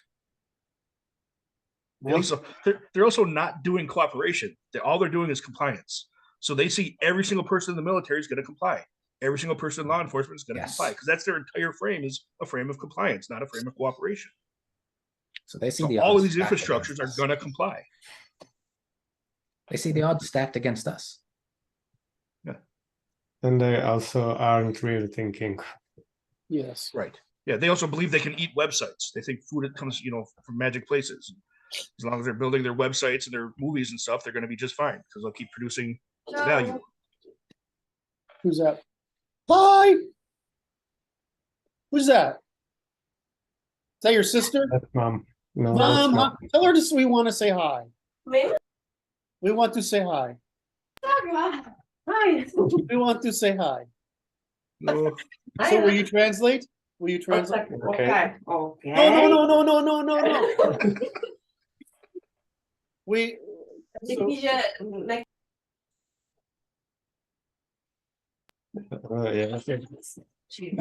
Tell her we say that you are she did a perfect job of raising a perfect son. Tell her we said that. Yeah, right. She's gone already. Oh, She was just saying she's not good at English. I don't care if she's good at English. By the way, your mom's hot. I'll tell her that. Maybe. There we go. Maybe not. What? Maybe not. I got a laugh out of you. That's all that matters.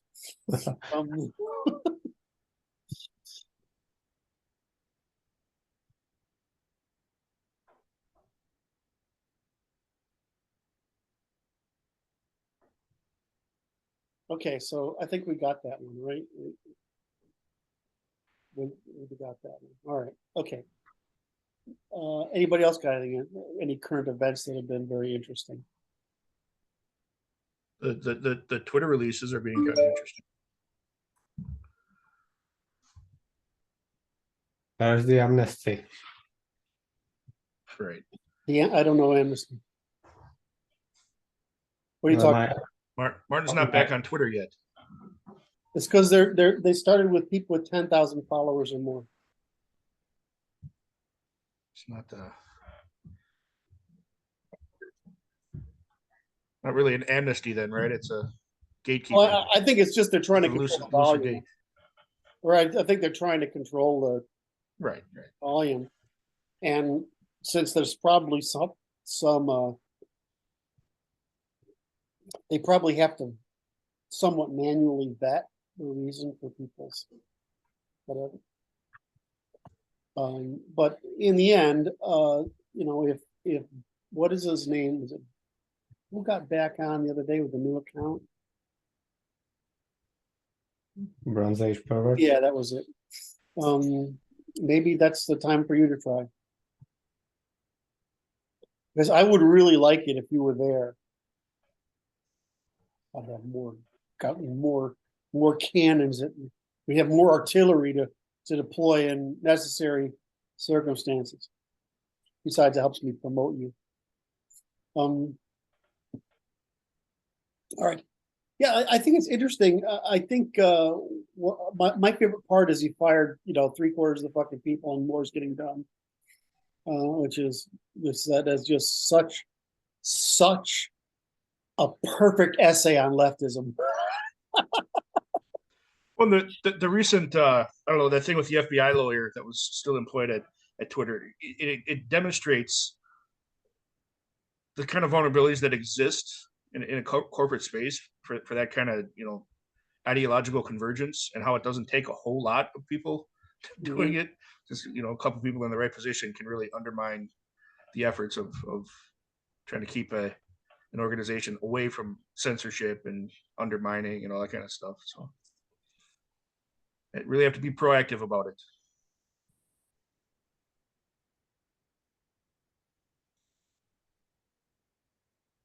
I don't know. Until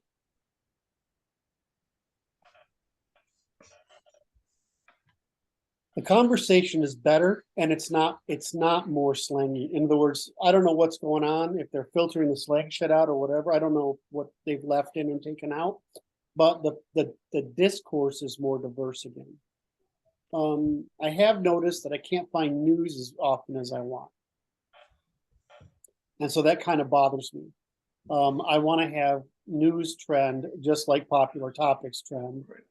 Right. And so that I've had to create a new list for news sources so I can actually find out what the F is going on in the world.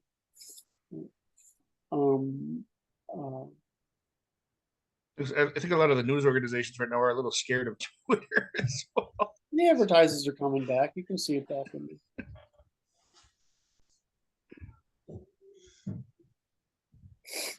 So I think that was good. We already covered the other issue. I can't comment on the FBI plant in there and the conspiracy. I mean, I don't know. I want the court to do its job. I want to see it played out in court. I want to see all the evidence. Right, great. But the fact that, I mean, I've had stuff like this happen before. I've used the tactic of using different spaces or bolds to track who distributed what stuff, who leaked what, and I've used that track before. So Musk used that helped. I've used he's gotten rid of as many as he can. He's made it engineering focused. But can you have a goddamn FBI plant fucking filtering your information? sanitizing it before. I mean, Jesus, this is like the fucking Soviet Union has been at work here. Unbelievable. Yeah, commissars. I can't believe it. Republicans or conservatives, we get shit all the time for doing mostly because doing something stupid rather than conspiratorial, right? I mean, the conservatives get in trouble just because they're human, right? There's more than it's ever something conspiratorial. Even if it's conspiratorial, they did it because they think it's moral. These people do stuff that's blatantly immoral all day long. And why do we let them get away with it the way we let women get away with their nonsense? And it's just beyond me. Because why they are we in let it power. happen? Huh? Because they are in power. Because the feminine are in power. Okay, well, my It's day's artificial though. I mean, they just use the courts to drag out disputes. They don't use them to settle disputes. They use them to torture the people going through the process. Speaking of the courts, did you see the Supreme Court case going through about what was it, the website maker that doesn't want to make a website for the trans couple or whatever? Mhm. Man, our favorite new justice was using like fictional stories for part of her rebuttal against the arguments they were making. I don't know. That woman does not belong on the. Oh man, it was. None of them belong on the bench. Those women belong on the bench. Oh, it's so bad. I mean, it's something that shouldn't even go to court. Someone's decision on not to work with somebody else. This is all an inevitable consequence of civil rights law. Yes. Right. Yeah, but I don't know. You forced association is a violation of this process. Exactly. Now, I can understand that the court might not be able to recognize, the state services might not. If I'm a full believer in face control. I don't like you. I don't want you in my business. Right? Fine. I don't have to give you a fucking reason. I just don't want to. Yep. I don't want to do, and that's fine. Yes, there's a difference between I won't sell you gas, right? In other words, not home heating oil, right? There's a different, and the same thing applies to I'm not going to allow you to be on PayPal or whatever. These are not personal react. In other words, the difference is whether it's a personal reaction, right, or a market reaction. If I, as a craftsman, don't want to deal with you, I fucking don't. I got a supermarket and your class of people is a fucking problem, and I own the supermarket, fine. But it's not like you need air, water, petroleum products, and food. I mean, you can get your food from somebody, and if there's a bunch of malcontents, then go to an area where they serve malcontents, because somebody will make a living serving malcontents, i.e. your little Asian and Indian vendor in the slums. I mean, they fucking love that shit. Right? Besides, they don't have to, they can skate on taxes and no one will care because they're serving an unpleasant market. So I don't see why that's valuable. And I don't understand, and it worked out, and it's the most, the civil rights stuff is the most failed legislation in history. Education, right, with all education, busing and all that stuff, or education busing, forced association, and involuntary immigration, right? Those fucking three things. Well, it's felt if you assume error rather than malevolence. It's what? It's felt only if you assume error rather than malevolence. Okay, yes. Well, this is always you correcting me on my neutrality. Yeah, it was malevolent, but I'll put it this way: the claim that it would not end up in negative consequences was false, and the policy is. Oh, the other one I forgot. The other one, the fourth one is marriage. That fourth one is marriage. Ending liability in marriage and creating common property. That was the fourth thing. I mean, four things. I mean, they're all fucking catastrophic failures, right? Well, I mean, and they were all told that they were all just predicted to be catastrophic failures. Yet the left thinks they are achievements. Why? Well, they bought the false promise. They are still acting on that it's achievable. And they can't admit they're wrong. They're not wrong yet, they think. Yeah. Well, we can look at the data on Black community before and after civil rights. Oh yeah, they're wrong. I mean, Thomas Sowell says they're wrong, so they're wrong. He's never wrong. So you just count on him being right because he did the work. He did the work. He did. That's the reason you know he's right is because if you go into it, you'll see he did the work. He did the work against the instinct to be. He was a Marxist. He did the work against his intuition. Right, which was even better, right? He falsified his own priors. You know, Martin's. I'm teasing you, Martin. I'm teasing Martin. Martin's always trying to falsify my prior, which said I just assume people are stupid, which is my bot. In other words, my intention that people are bots. And Martin's always there to carefully remind me that no, they're evil as shit. Really, I mean, they're fucking evil bastards. I don't disagree that they're stupid, but they are also evil.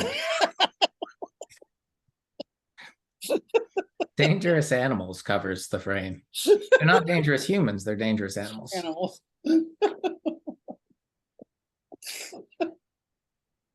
That's actually a big distinction there, because we want to be dangerous humans. We Correct. don't want to be dangerous not animals. dangerous animals. Exactly. That's such a beautiful Luke. I mean, I know I don't want to, because we're both the same age. I have this, well, excuse me. I'm much younger than you emotionally and mentally, but I'm a little bit older than you physically. All right, but because we're mature adults, I don't want to come across like I'm blowing smoke. But the shit you've been working on is fucking awesome, and it's a huge contribution. So I'm just really thrilled. What was I would have one more.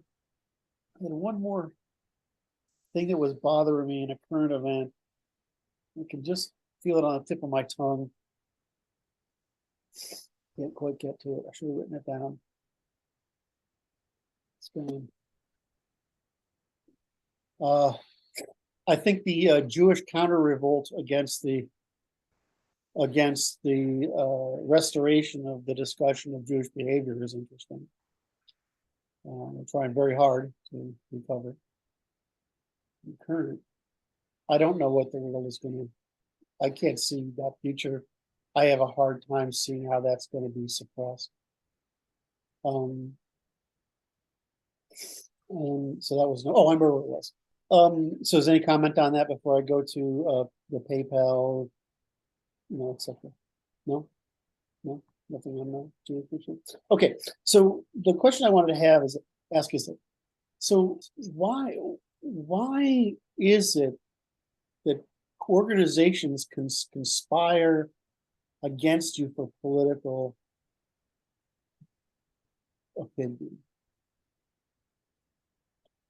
In other words, why is it that Apple and PayPal and we afford people to be unlawful?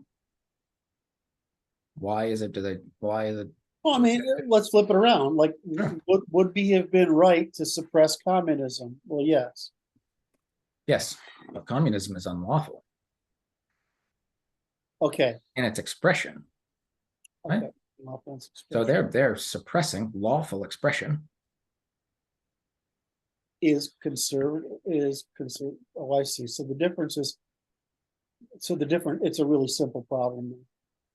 You can't suppress lawful speech. You can only suppress unlawful speech, right?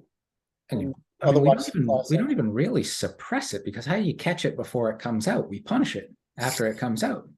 Well, punishing is the purpose of punishment is right. The court always has to decide 4 things, which is punishment is one thing, which is. I'm trying to figure out if the suppression is a choice, because everyone goes, "Oh, they're going to suppress my speech." It's like, how? Are they going to take away your ability to be platformed, have the landscape or the marketplace of ideas at your hands? Because that's taking away your speech. Otherwise, they can't. Right, again, this is the free speech problem, is that our argument would be that either one of two things has to be true. Either it has to be preserved. One is that you can't retaliate. Organizations can't retaliate against people for expression of political speech, right? We can against criminal speech, but not political speech. Is difference in preference. All right, so either that puts us all on equal footing, regardless of the merit of our individual arguments. The other one is to say, well, we can't. Organizations can't suppress truthful speech, truthful reciprocal speech. Could say reciprocal speech, truthful reciprocal speech, which is basically non-criminal speech, whereas they can suppress criminal speech. And by the way, the leftism is criminal. Of which, yeah, false promise and baiting into hazard fall, criminal speech. So I don't know how I care which one of first the latter is the better, right? But it's at the expense of maybe being aggressive against the ignorant. In other words, I wouldn't want to stop people who don't know better. Correct. Right. What I would want to do is stop organizations from punishing people who don't know better, but punishing people who do. Right. We all make mistakes. Right. Mm-hmm. Right. So I guess we could still fine tune the law for that purpose if we went for outlawing criminals. I mean, we're also talking about like social commons. Everyone goes, oh, we can't yell fire in a crowded theater. It's like, well, is the social commons a crowded theater? Who's running from their computer screen? Yeah. The speech doesn't have that kind of impact. You're not creating. And even if I told you to go do something terrible, I'm not compelling you. Right. So your argument is you don't need to regulate the speech. You need to regulate retaliation against speech. Is that what you're Yes, you need to adjudicate the dispute, a harm, if it's caused, because I can attempt to destroy your conversation by having a giant audience. I should be able to say, hey, I need this dispute adjudicated. Someone's taking something from me, like the attention I deserve, as opposed to these people over here who are selling false promises. That's actually a harm, being robbed of attention because someone is creating a conflict, especially if the conflict is fictional in its generation, like you are oppressing that person by telling them the truth or something. That is what happens on social media all the time.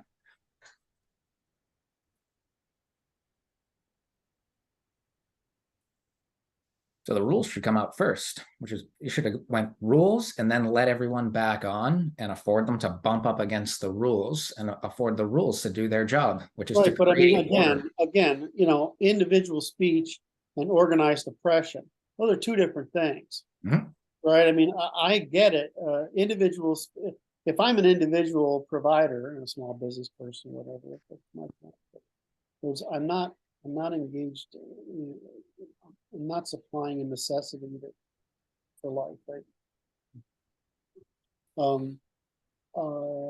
Then I don't know why we don't have voluntary association and disassociation at every level, really. I don't really saying that. But when we get down to organized prohibition on truthful speech, right? Organized, or in other words, people, for example, the left underclass. They're not wrong that they're screwed. Right? They have a grievance. They have a grievance. They don't know how to solve it, or the way they solve it would be heinous, right? Mm-hmm. But they have a legitimate grievance. So, I mean, the problem isn't that they have a grievance. It's that they try to create a lie to justify taking from others to satisfy them. When the real answer is that it's actually possible to fix the problem for most of them by preventing the financial cost from stripping trillions of dollars out of the economy. and the bureaucratic class from doing similar things, right? So, I mean, that makes sense. What I'm trying to get at is it seems to me that conspiracy to deprive people of speech is different from personal choice to not associate. Does that make sense? So I don't see why this is a hard legal problem. We don't separate, we don't delineate the difference between the marketplaces or common and private. And if we did, I mean, that's the delineation, right? A private business has the ability to express its preference in the marketplace. And if it's a commons, like you have to afford the thing to everyone. Markets solve all the issues we have as long as they're limited by the law, which limits interactions within those markets to reciprocal interactions. Yeah, my idea is it's a conspiracy. I'm not sure even that's a problem. I think what happens, you know, if like one company does it, that's fine. But if you start imitating it, right, that's now you've shown that it's.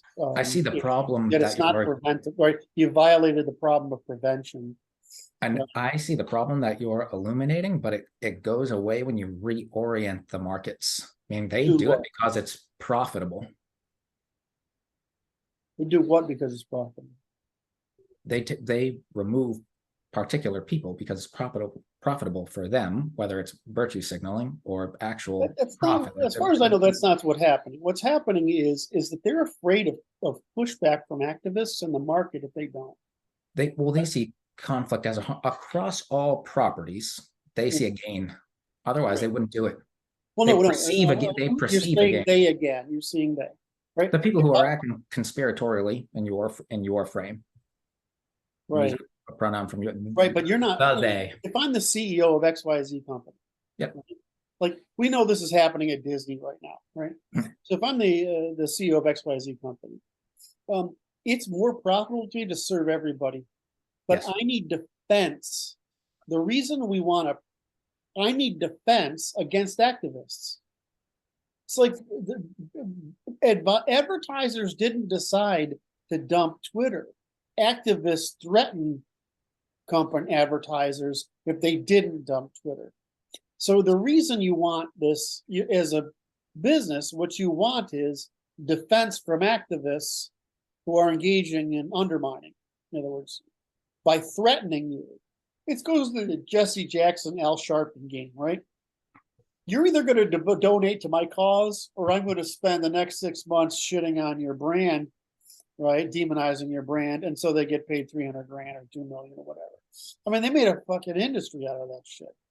Right? Well, that's what these activists are doing, right? They're extorting money, right? And then they've got some people up in the high levels of finance, BlackRock, etc., that are pushing their agenda for them, right? Which is again an empowerment agenda for the financial sector. I mean, that's really the objective.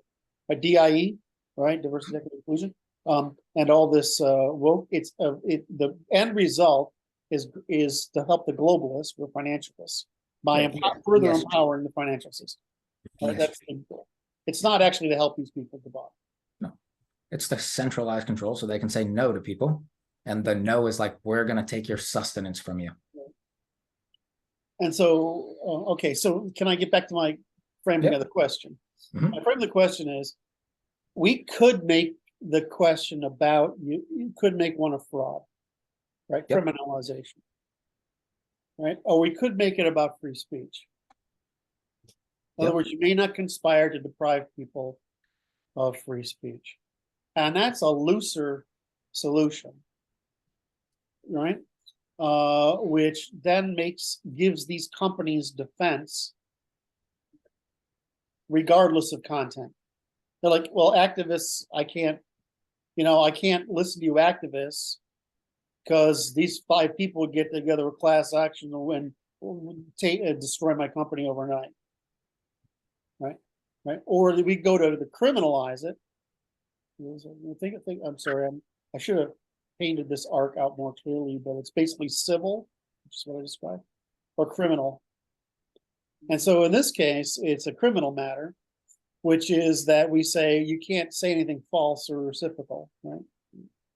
Within reason, because a criminal matter. And so we have, so now we have a civil approach and a criminal approach. I'm just trying to, I'm seeing if you have an insight into whether, which of these. Use the civil approach to threaten the criminal approach. Okay. It's not an either or, is it? No. I mean, Both. my instinct is always to say doing Oh. both, but doing less is a belt- little bit easier. Right, So okay, well, we answered the question. Belt and suspenders is better than either belt or suspenders, right? All right, let's answer the question. Well, you know, about the whole thing is we can measure market reach. We can measure market capture, both for the organizations and for the influencers, right? The follower counts. I mean, we have a lot of ways of measuring market capture, right? And so your liability should increase as your market capture increases. You need to be switching from speech to testimony as your market capture increases. yes, Oh, I see. That's really quite right. I was trying to think when Brandon was saying this earlier, how to, well, the way we usually do this is by number of employees or revenue or something like that. And I want something less arbitrary. Then, in other words, I would like to be able to put it, but it's along those lines. It's whenever it's not personal. You know, Yeah. I mean, I don't. So they're framing freedom of speech and freedom of reach on. That's what they're making claims for those things already. So what they're trying to claim is you don't have the freedom to reach, but you should. Like, what if I need to go all the way to the king with my grievance? right, You need the freedom. You need the freedom to reach. You need to testify at the extent of your reach. If you're speaking to everybody, there's a high warranty on your words. Because there has to be. If I'm just speaking to you guys, I get to be ambiguous. Kind of. Wait a minute, you said something and I chased it and I lost the original statement. Can you do that again or no? Sure. Well, we're talking about putting warranty on speech or extending liability into the realms where you're interacting at scale. We were testifying in front of a group of people who are larger than the group you would typically testify to, which in certain situations, in public, and matters of public good.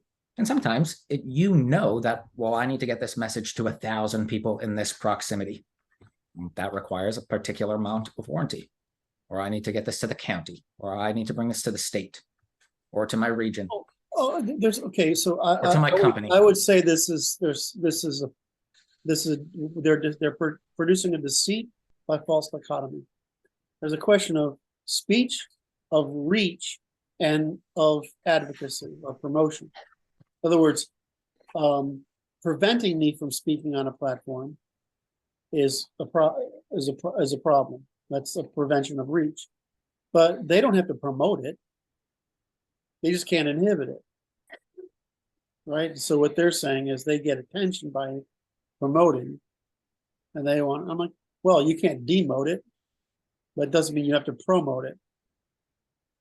It also puts into question monetizing reach, because if you can pay for people's attention, are we altering the landscape in some way that we shouldn't be? You know, I just want to capture the false dichotomy there. It's not reach. It's not just reach and speech. Right. It's not just reach and speech. It's reach, speech, and promotion. Speech, reach, and promotion. That's probably a wrong way to look at it. It's probably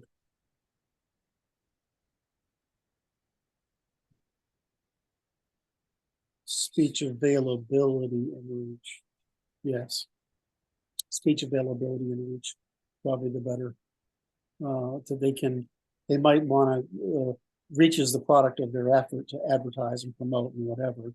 But my whole thing is, can I reach the people who want to be reached, or can I make it available to people who want? In other words, if I want to hear everything you guys have to say, right, I want to be able to do that, and I shouldn't be demoting that. And that's why I think there's a difference between a feed you know, a personal feed and a public feed. Well, they're two different feeds.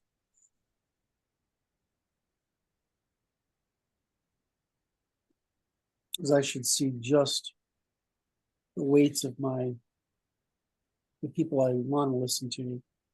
And then there's the sort of curated view. And what Musk is saying is everybody needs to be able to curate their own view. I mean, that's what he's basically saying. Okay. Is there any social media platform that provides a universal feed, like a news feed? Twitter does like trending, and they don't differentiate between news and what's popular, as you were stating. Is there any that does? Because that's the signal of the platform, the actual news that's being produced by the confluence of people, and then everyone has their individual feed that is preferential to them. But isn't the signal what you're measuring everything against? Well, I mean, I might be misunderstood. I mean, No, go into it, because I don't know that that's clear at all. Well, no, I mean, I know how the algorithms work, right? You know, it's really not complicated. It's just you have the stuff that's popular in general, and then you have the stuff in your network, and it's just what do you weight against what, and you pull the first X from what by time. Understand. Right? I mean, it's not, the whole thing is in that weighting, right? How much weight is something given to your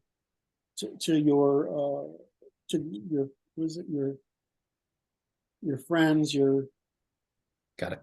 Your friends, the people you follow, their networks, and the global network. Because what they're trying to do is give you a mixture, you know, of each of those. And it's just I mean, it's so fucking stupid. I mean, they talk about it like tuning it is hard, right? I mean, the art in tuning it, that's great. But I mean, fundamentally what's happening is kind of, what's really cool is the way they cache all this stuff. And then they pull it from memory. And they literally do it in memory by pretty much, you know, combination. It's literally shuffling cards. You know, pretty simple technology, really. The thing is, it's really memory intensive, and until we have these newer technologies, you can't ask a database to do that very, very cheaply. But because it's going to, you know, because you have this huge date. But if you're only looking back so far in time, right? Which is their whole trick, is they're trying to keep so much stuff in time. Then you can pull that stuff, and if it's short, then you can go out and get the next batch of time. So it's a memory intensive game they're playing, but it's not complicated in the sense. It's not like, you know, trying to land a fucking rocket ship on a dock floating in the goddamn ocean. Okay, that's fucking complicated, right? I mean, trying to figure out how to sort shit so that people get to read stuff that's from their different networks by different weights, given the text value and the approval value and the share value of things. I mean, you know, realistically, that's just trial and error, what we call tuning. And if you're good at it, you figure out how it's tuned, and then you build an AI to tune it for you, and now you're done, right? I mean, you can talk about it like an AI, but what is AI as we talk about it today? It's called it's Bayesian accounting. It's just measurement beyond what you and I are capable of doing, right? Because we can't hold that much shit in our heads. A computer can. I think that was all I had. Yes. Well, you got anything happen this week? I'm still moving the stuff. Yeah.